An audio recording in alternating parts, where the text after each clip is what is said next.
Hey guys, Lunch Money Comics here. Today we have a video that's going to be a little bit different and a little bit more personal. Instead of going to a flea market or a yard sale, I'm on my way back home to Eastern Massachusetts where I grew up, and I'm going to visit my great aunt. See, earlier this year, my great uncle passed, and my great aunt's been living by herself in this really big house, and her kids are all grown up, and they live kind of far away. So it was decided that she would move into assisted living, and they've been clearing out the house, and I've been helping throughout the summer, sell some old coins, antiques, things I know a lot about to try to help them out financially. Well, it just so happened to be that my mom was going through the attic and found all of her cousin's old toys, and there's a lot of old toys up there from the 60s and 70s still in the box. I remember as a kid checking up, up in that attic and seeing lots of toys, old space stuff, from the 60s. So I'm actually pretty excited to see them. But the reason I'm going today is because they also found a box of comic books. I don't know what kind of comic books they are. I don't even know how many comic books there are. I just heard there's just a box of comic books. I'm assuming they're also from the 60s and 70s, which is sort of, my bread and butter. They could be nothing. They could be absolute, garbage comic books. They could be something really, really good. I have no idea. I guess come along with me and we'll go dig through my great aunt's attic and see what we find.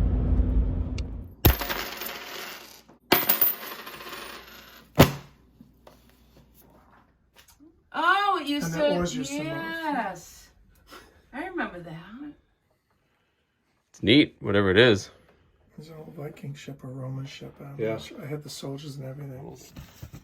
But, no, they had little computers that you shove into them, and they would take a course around the floor. Yep. And you could cut the cards to change the course. See the cigar box cards? Oh, yeah. Oh, boy. And then All right. look at Super Spirograph. Super Spirograph. Oh, and Christmas ornaments. Oh, those are cool Christmas ornaments. Oh, yeah. Spirograph, an old one. Light bright, too, right there. Yeah, what's this, radar? Oh, I gotta get dirty. I get it. Cool. These are great looking. These are in great shape. Electronic. What else we got?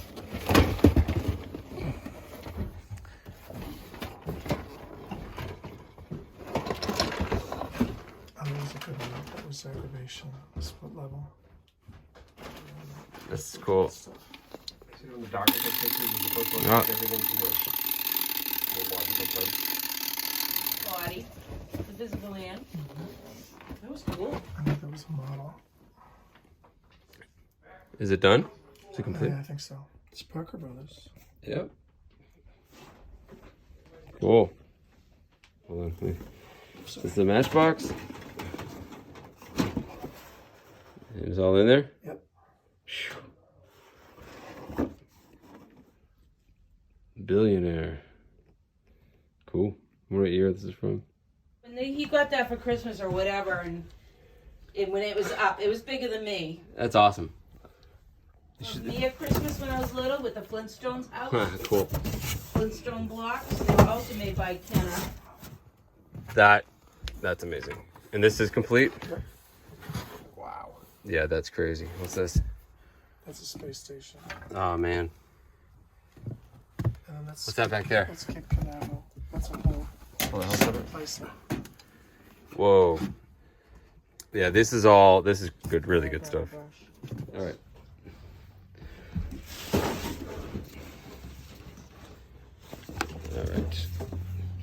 All right. I need to gold key stuff. Do you have a bring me a bag or a box or something like that? Yeah, Dad. Here you go. Coming right up. Oh, that's a good one. That is a good one. Good stuff. All right. Green light is awesome. All right. Yeah, we'll have to look at them later because there's just too many in here for me to test it for. All right. I want this thing because you can't touch it. No, we'll definitely keep that. Whoops. Okay. What? Okay. So I have left my great aunt's house and I have a car full of old boxed toys from the 60s and 70s. There's some pretty crazy stuff in here. I'm not exactly sure what I'm going to do with it. I'm not an expert on old toys, but I'm going to try to do my best and sell it for her. But I also have a bag full of comic books. I haven't gone through them yet. My hands were absolutely filthy, but I'll go through them now. Hopefully there's something good in there. So this might end up being my favorite video yet. I usually sign off on my videos by saying something like, you know, keep looking for comic books in strange and unusual places. And I think my great aunt's attic absolutely fits that bill. As you guys saw, we pulled a ton of toys out of there, but I promise you, you only saw half of the footage. And that's because it was incredibly dirty up there. There was, you know, dust on everything, but there were actually 2 attics. In the second one, like a lot of the installation had kind of come down and there was like a layer of black dust on everything. And I was absolutely filthy. And that's one of the reasons why I didn't go through the comic books right then. My hands were just absolutely disgusting. So I had to bring everything home and look at them. But believe me, guys, when I tell you that those 2 attics were a time capsule. As far as anyone could tell, most of that stuff there had not been touched since 1971 when they moved into the house. So basically, they took all the toys and stuff from their old house, moved into the new one, put them in that attic, and we were the first people to touch them in 50 plus years. So pretty incredible stuff, guys. Now, it's my task to go through all these toys, figure out what they're worth, and try to sell them for my family. I know people come here for the comic books, but I do want to talk about the toys really, really quick. If you're not here for the toys and you don't care, certainly jump ahead to the comic book section. But for any of the new viewers out there who are interested in the toys, or even the comic book people who just want to see something really, really cool, stick around. So, actually, I'm just going to show you what the toys are. Hold on, here we go. Okay, so we have, we'll start with these. We got these like old Western dolls, you know, with their actual horses. You know, all these Jamie West, Josie West, Jay West. You know, and they're all complete with directions and, you know, all of their stuff. It's pretty crazy. We have lots of board games, you know, Mousetrap, Tension, Manhunt. Again, all from the late 60s, early 1970s, some Spirographs. It's a cool radar search game. And these are all not only in boxes, guys, but they're complete and they are in immaculate shape. We have a lot of car stuff. Oh, I'll show you guys the Matchbox cars and Hot Wheels cars in a second. That was probably the big ticket item. But lots of car stuff.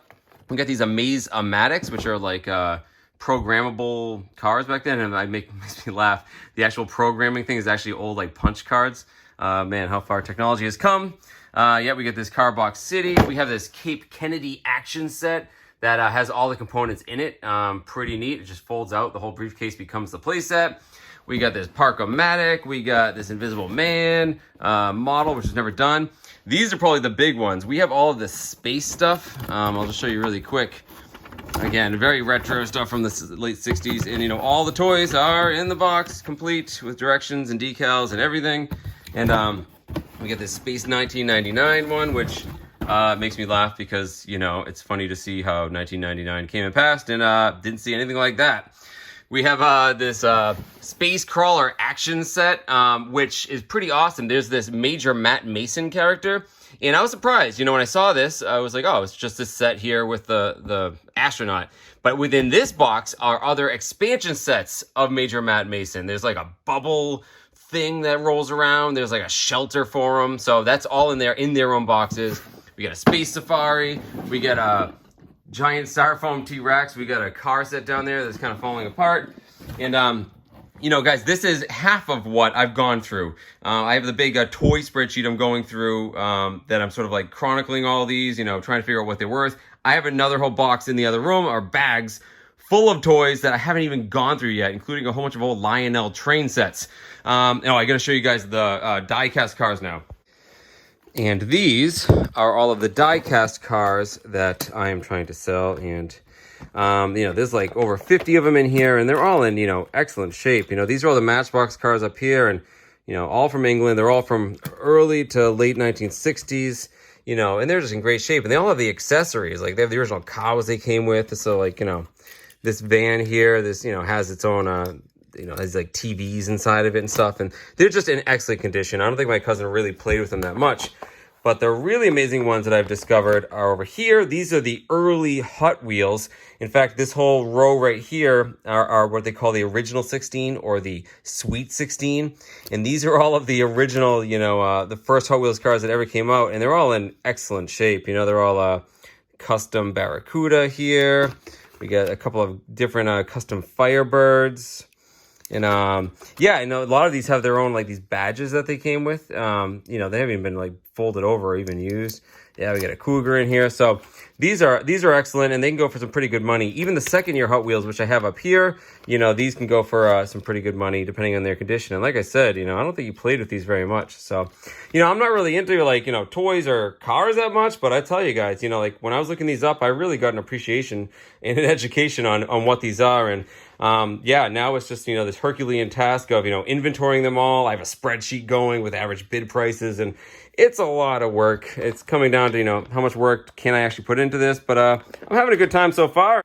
So pretty crazy stuff, right? I will say this, despite all the cool stuff we brought out of there, I think the best part was just like experiencing it with my parents and my mom's cousins, watching them sort of relive their childhood finding this stuff. At one point, my mom's cousin pulled out like an old sketchbook, and he's like, oh, I remember drawing this like in 1967. Or I think my mom found a doll, and she was like, I remember playing with this on Christmas Day when we were here, like in the early 70s. That was really cool just to watch them like, look at these toys and just be brought back to their, when they were younger and actually playing with it. But it was also really neat, like, me and my dad at one point were in like the really dirty part of the attic. I was crawling over like these old boxes that were just covered in dirt and stuff, just trying to get to some stuff like way in the back. My dad had the flashlight, and I'm just like throwing stuff at him, just to get it out of there. And my dad had that moment where he's like, this feels like a proper treasure hunt, right? Like one of those picker shows, where they're pulling stuff out of a garage. And that's literally what this was. We were just pulling out treasure after treasure after treasure. And it was just really fun to be like getting down and dirty, in this dark attic. It was just a really fun thing to experience with my entire family. And I absolutely cherish that by itself. With all that being said, let's get to the comic books.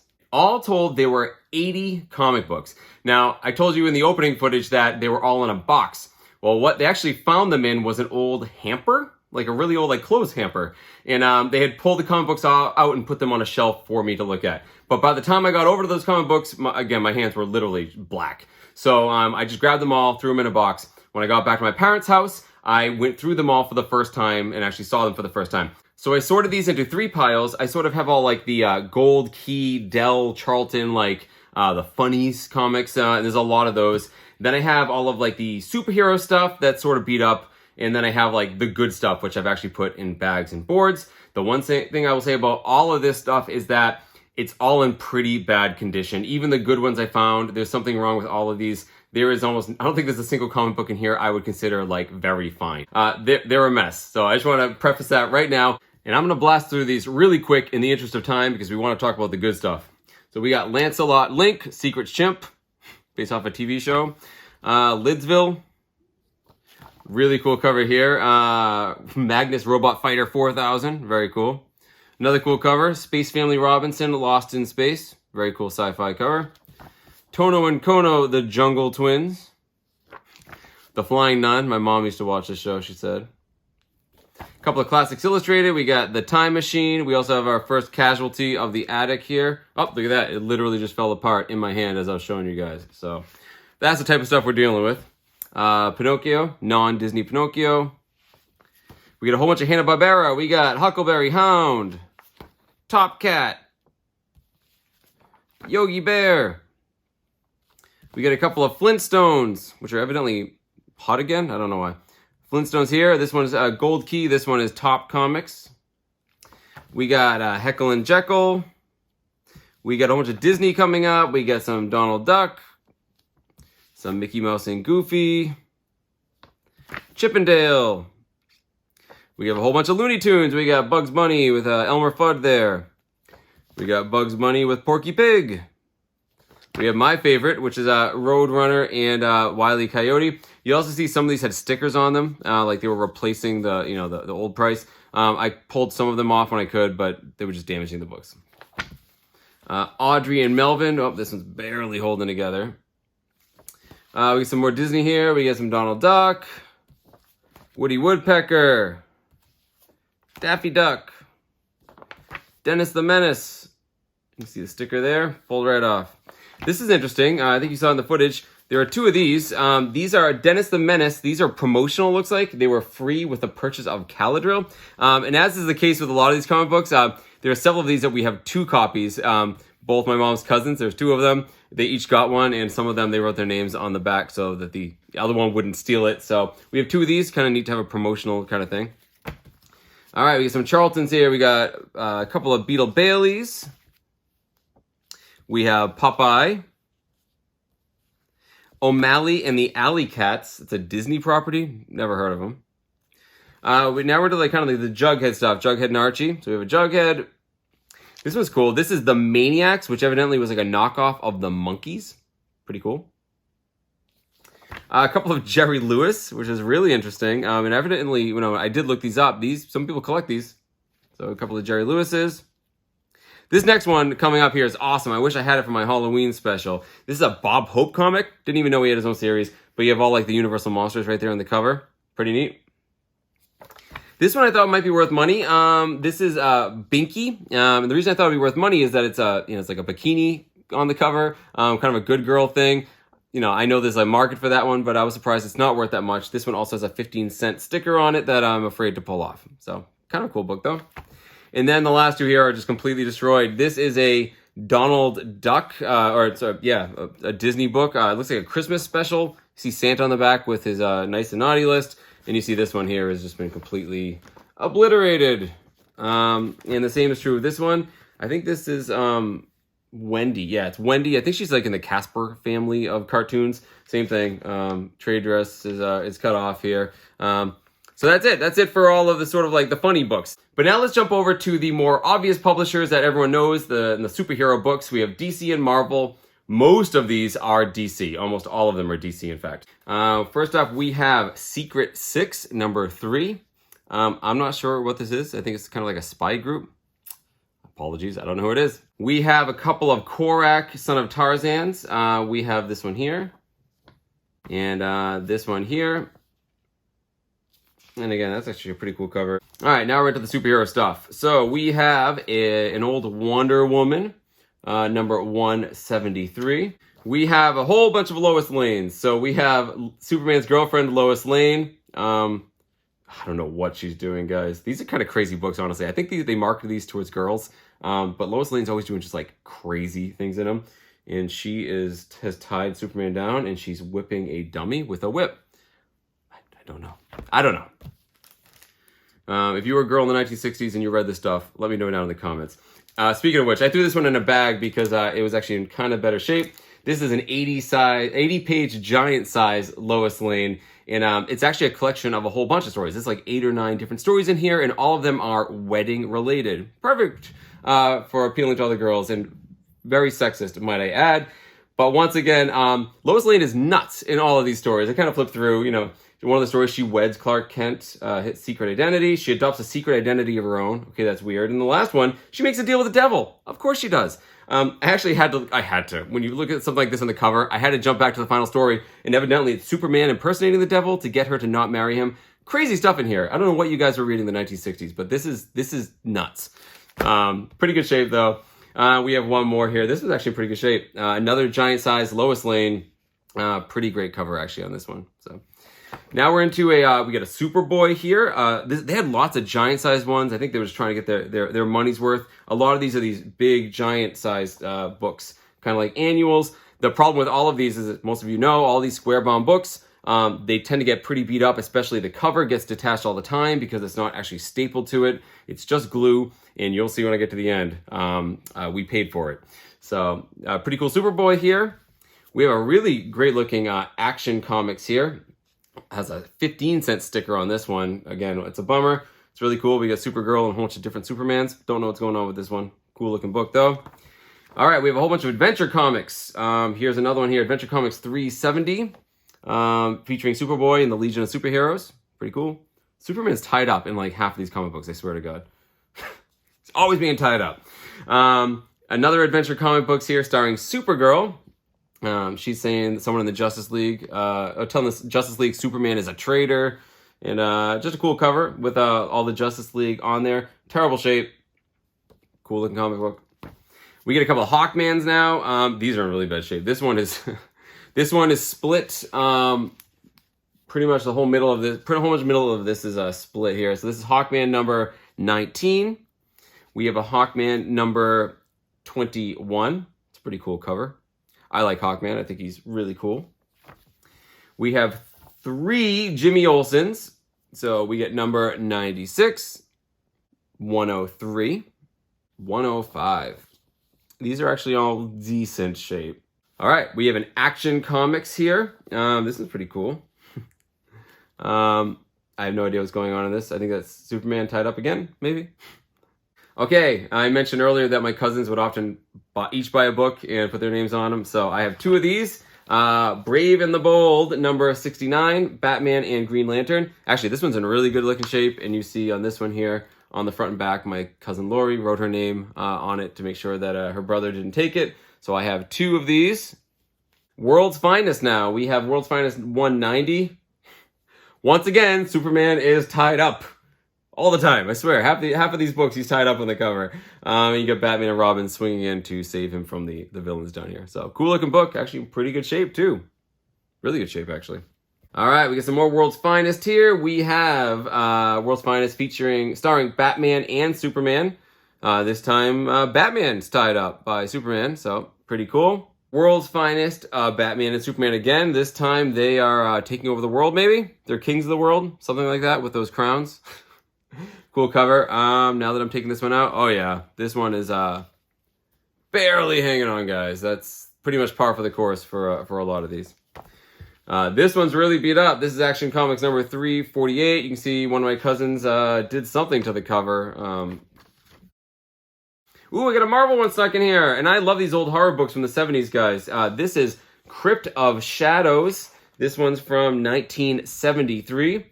Really cool. The problem with this one, no back cover. The whole cover came off. The front cover is barely hanging on. So, Crypt of Shadows, cool. Maybe I'll read this one. I love these old horror books now. All right, these last ones are pretty destroyed. So this one, it's a bummer. This is actually a really cool cover. This is Superboy 141. Very cool. But this one is detached. The spine split all the way down. It is not attached any longer to the book. Bummer.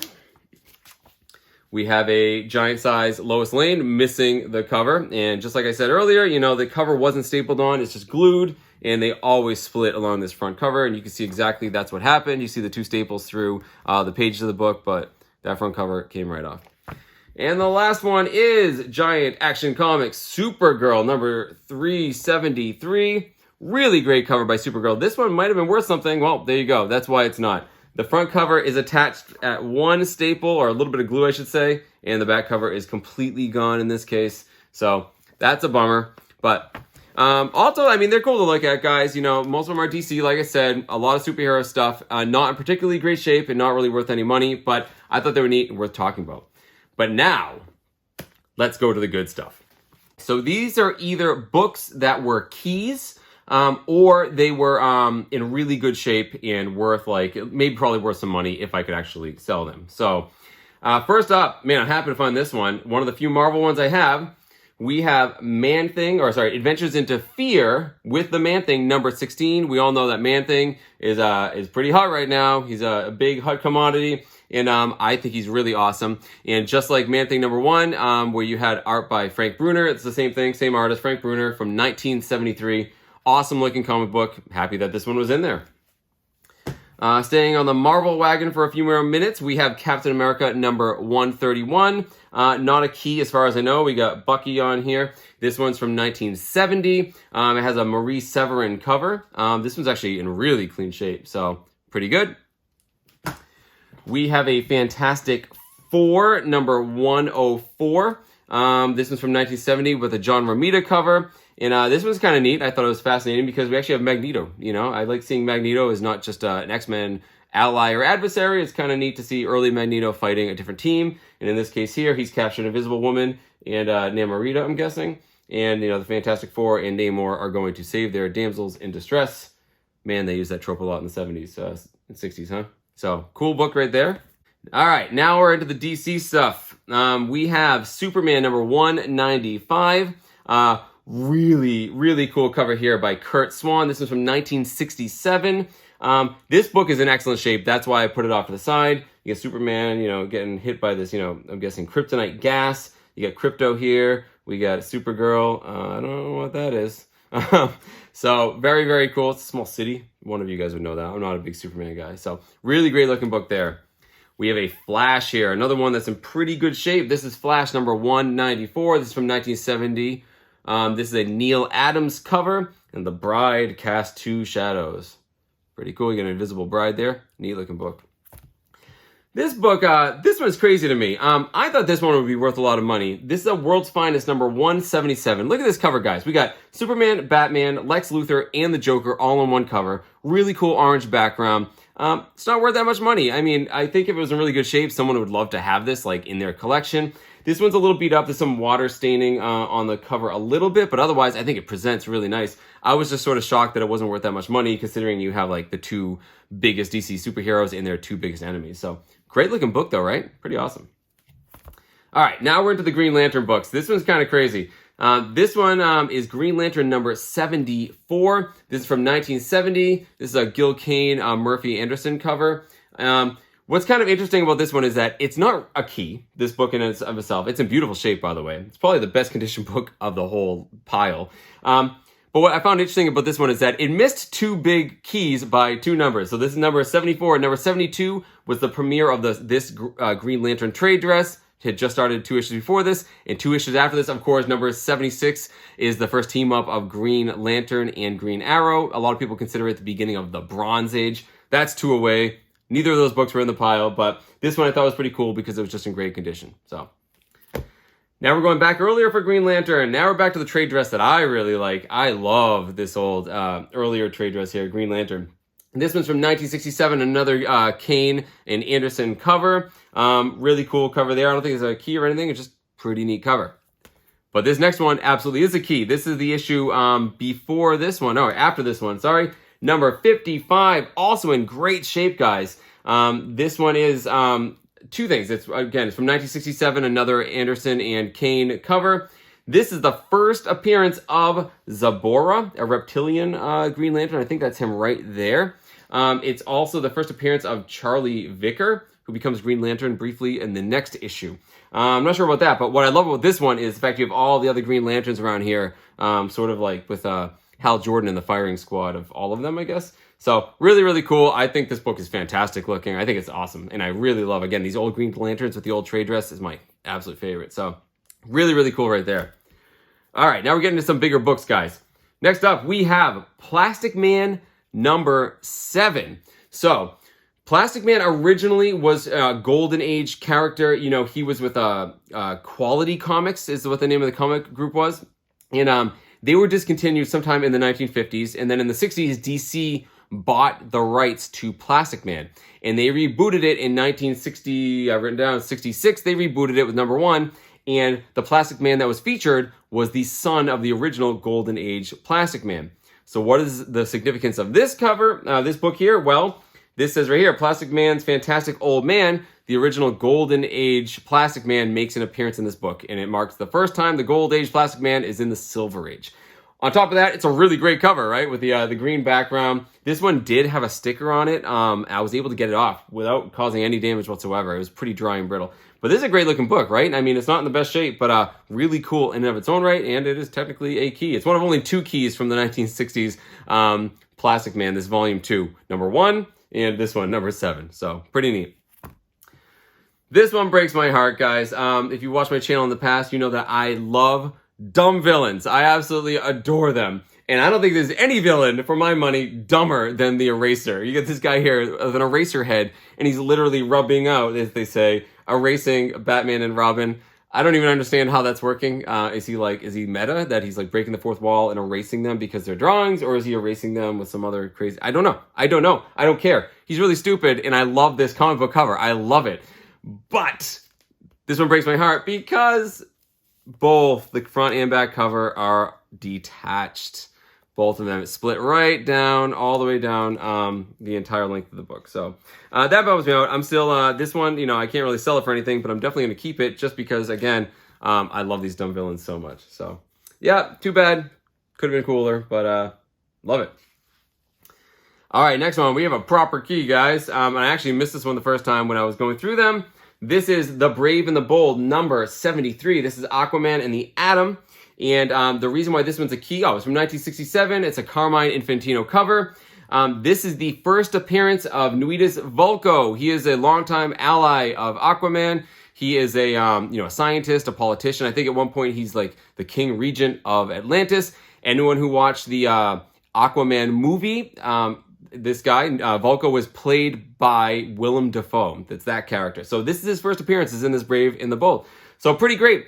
Once again, although it looks pretty good, there is one loose folio in here. I think it's the center folio. The center pages is not attached, which bums me out because otherwise, this is a proper key. So very cool right there. All right, now we're at the big two, guys. You ready for this? Man. We have Superman number 199. This is from 1967, another Carmine Infantino cover, and this is the first race between Superman and the Flash. They race over and over again in the comic books because there's always that question people have, who is faster? And this is the first time they race is in this issue. This comic book can go for some pretty good money. This is not in great shape. It's a dark cover. There are color breaks absolutely everywhere, but it is intact. It's not missing anything. There's no obvious tears or, it's not split. So, I mean, all things being considered, it could have been a lot worse. But this is a proper key, guys. This is a pretty cool comic book. I think it ends in a tie to the shock of nobody. Flash and Superman tie. So, really, really cool. Happy to have this book. Absolutely. And the last one is probably the biggest one, but there is a huge caveat to this. I think you saw it in the footage really quick. This is the Fantastic Four Annual number 6. 1968, written by Stan Lee, art by Jack Kirby, and this is a double key. This is the first appearance of Franklin Richards, who is the son of Sue Storm and Reed Richards, and he is often considered the most powerful mutant, if not one of the most powerful beings in the entire Marvel Universe. He shows up in this as an infant, but mostly this one's known for as the first appearance of Annihilus, leader of the Negative Zone. It's also the first appearance of his cosmic control rod by extension. Annihilus is a really cool character, a very insectoid type character, super powerful, primarily a Fantastic Four villain. This is his first appearance, and because he's such a big villain, and I love my big villain comics, this comic book can be worth a lot. Unfortunately, this one is split because it is a square-bound book. The cover is split about a third, maybe 40% of the way down this book. It's attached, on the bottom 2/3, but it is split down to here. Really, really great key comic book here. Probably the one worth the most of all of them, despite its condition. But yeah, all told, guys, there's some pretty cool stuff in here. A lot of this stuff, it's not worth anything. You all know that. But again, from the treasure hunt aspect of this and pulling it out of an attic, I think, what can you really expect? I had a great time finding this stuff and going through them. They are fantastic. There's some pretty good keys in here that I'm pretty happy to actually pull out. I'll see if I can sell these for my cousins and see what I can get for them. But otherwise, if there's any I can't sell, I'm happy to hold on to them and throw them in my old DC Silver Age box. So I have one more thing to show you guys. Of all the toys that were in there, there was nothing that was superhero themed, except for one. We found hidden in a box with some dolls. We found this. Crypto. We found Superman's dog Crypto with a cape. I ended up looking up where this came from. It actually came from a Captain action figure of Superman that had tons of accessories in there. Alas, amongst all the dolls and things we found, we did not find that Superman doll. He's worth quite a bit of money, especially in the box. But we did find Crypto. So for those of you who like comic books and don't care about toys, at least you get this one here. I thought it was pretty cool, and I'll probably put this just on my shelf behind me. Pretty neat. So there you go, guys. Despite the fact I sometimes go to Comic-Cons and spend a lot of money on comic books, what I really love doing is looking in these dirty, dark places to try to find hidden treasures, and that was certainly what I got to do this time. It was really fun to go through all these toys and learn about them, especially the die-cast cars. That's a whole nother world that I'm just kind of eager to jump into and find out more about. And of course, going through all these comic books, it was great to go through them, look them up, see what was in there. Proper treasure hunt. I'm happy that I could experience it with all of you viewers and also experience it with my family. So if you like this sort of stuff, go down, hit that like button, leave me a comment, feel free to subscribe. You can find me on Instagram under Lunch Money Comics IG. In the meantime, guys, you keep looking for comic books and toys in strange and unusual places like attics. And thank you guys so much for watching.